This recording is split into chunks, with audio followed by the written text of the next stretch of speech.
How to offset LCD License tag.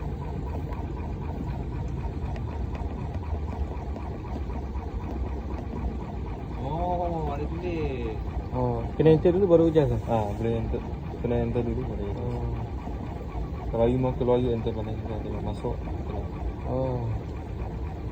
Kalau yang set zero tadi? Mana? Set zero tu tadi kita dapat set zero. Calibrate balik kan? Calibrate balik. Oh, calibrate balik. Yang kita nak jangan dekat. Ini dia. Tapi offsetnya ada maksimum tak? Berapa? Calibrate ni kena ada reagent ke apa? Oh. Kalau offset ada tak? Kalau macam ni Dah. tak tahap yang Oh, ni dia punya menu.